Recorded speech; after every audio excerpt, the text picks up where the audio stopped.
आप जब प्रातःकालीन उठें तो पहले उठने का नियम लें कि सूर्योदय के 1 घंटा पहले हम उठेंगे।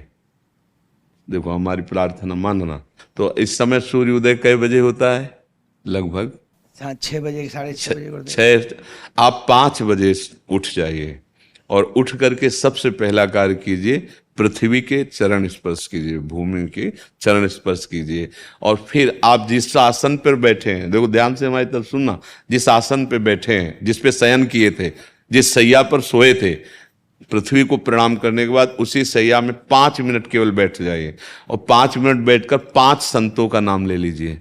जैसे हम लोग श्री स्वामी हरिदास जी की जय, हरिवंश महाप्रभु की जय, हरिराम व्यास जी की जय, नागरीदास जी की जय, श्री ध्रुवदास जी की जय, 5 संतों के नाम याद कर लीजिए।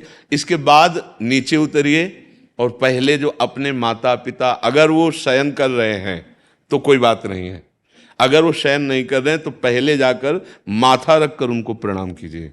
इसके बाद आधा लीटर या 1.25 लीटर जितना आप जल पी सकते हैं, उस जल को आप हल्का सा गर्म करवाइए अपने माता पिता से, जो भी आपकी सेवा में हो, या अगर आप स्वयं कर सकते हो तो स्वयं हल्का सा।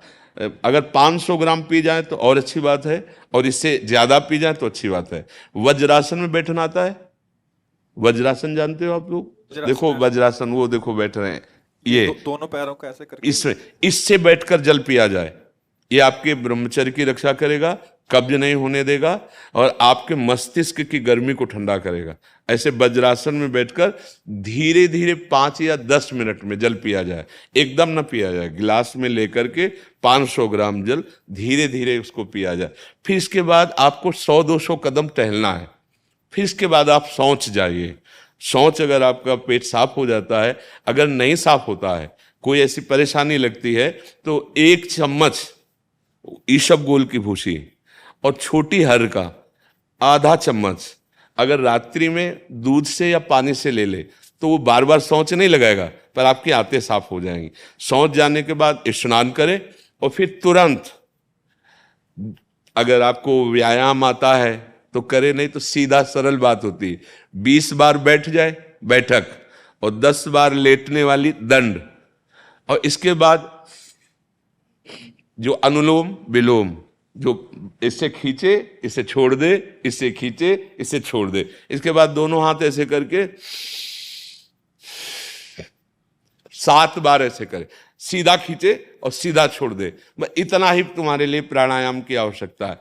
अब अपनी दिनचर्या में लग जा। जो पढ़ाई का कार्य दिया गया है, आगे तुम्हें और भजन की बात हम नहीं कह रहे, जो पढ़ाई का कार्य दिया गया है वो भगवान की ही पूजा है।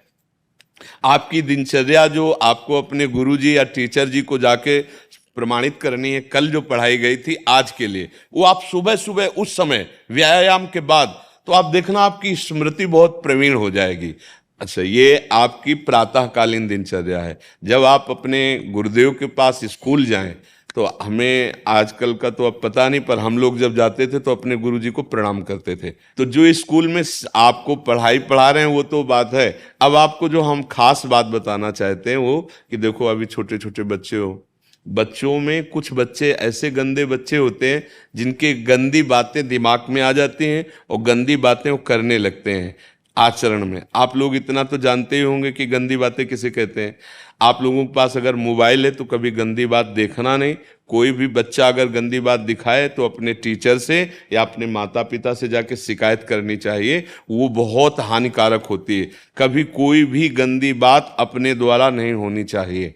अभी आप नवीन जीवन धारण किए हुए हैं, आप भगवान की प्राप्ति, देश की भक्ति और बहुत अच्छे अच्छे पदों में जा सकते हैं। अच्छे पवित्र आचरण और पवित्र संस्कार। ब्रह्मचर्य के लिए गंदे बच्चों का संग त्याग करना, गंदी कोई ऐसी हरकत सिखावें या बात सिखावें तो उसको सुन करके छुपा नहीं लेना, तुरंत अपने टीचर से बताना या अपने माता पिता से बताना, और ऐसे बच्चे का कभी संग नहीं करना।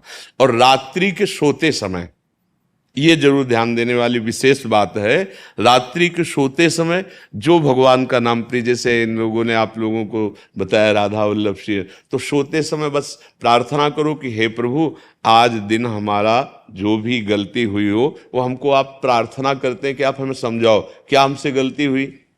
अगर पूरी दिनचर्या में ऐसा लग रहा है हमसे कोई गलती नहीं, तो भगवान सुबह से अभी तक हम सोने जो जा रहे हैं ये पूरा समय आपको समर्पित। आप देखना इसका फल देखना, एक तपस्वी की तपस्या का जो फल होता है ना उसका ये फल मिलेगा। और सोते समय बस राधा वल्लभ श्री हरिवंश, राधा वल्लभ श्री हरिवंश, इधर उधर ना सोचते हुए, ना मोबाइल देखते हुए, ना कोई गंदी बात मन में, और चुपचाप सो जाइए। और जब फिर सुबह उठे तो फिर ऐसी दिनचर्या। और पढ़ाई इस समय तुम्हारा भजन है,